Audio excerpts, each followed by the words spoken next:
Hey, what's up, guys? I'm Steve. You ever wish your parents left you home alone long enough to where you could throw an epic party, like in the movies? Well, it happened to me. Last year, my parents were planning to go on a trip to Jamaica for their wedding anniversary. They usually like going on vacations with just the two of them, and I always got stuck staying at my grandma's house. I was dreading their upcoming trip. But a week before they left for Jamaica, they broke some amazing news to me.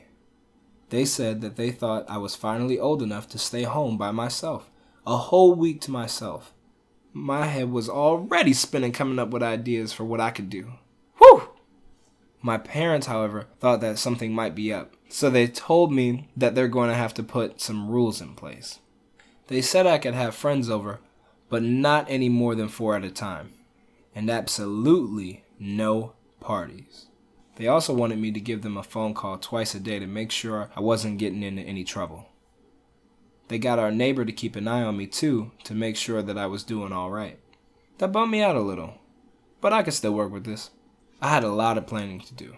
First thing to do on the checklist was getting my neighbor on board with me throwing a party. I went over to his house and made up an elaborate lie. I told him that my parents' anniversary was actually in 2 weeks, and they gave him the wrong date. I can't believe he bought it. The next thing I needed to do was discreetly make some invitations and pass them around to the school.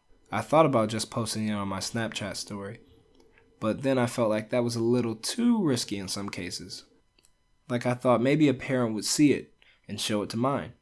I ultimately decided to go with the old school routine and just invite people in person.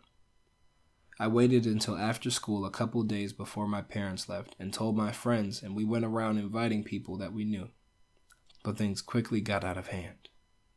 Apparently the people we told also invited people, and I had no idea how many people to expect. But I couldn't cancel this now. This was my only chance.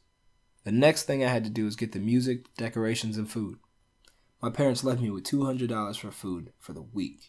I spent $50 on a brand new speaker, $25 on lights, $30 on pizza, and $30 on snacks and soda. I kept the rest for food during the week. I mean, I'd be fine eating ramen every day until they came back. Now it was the day that my parents were supposed to leave. It was raining pretty bad here, and they were afraid that they would have to postpone their trip. Luckily, though, the rain let up, and they were able to go. My party was tomorrow, and I had a lot of decorating to do. I called my friends over and we all got the lights up and all the breakable items put away. I was so stoked for tomorrow night. The party was set for 7, but it was 6:30 and no one showed up yet. I was getting kind of nervous, but then the first few people started to show up. But then more and more people showed up. They wouldn't stop coming. This was 3 times the amount of people that I invited. I could hardly get to my kitchen through my living room.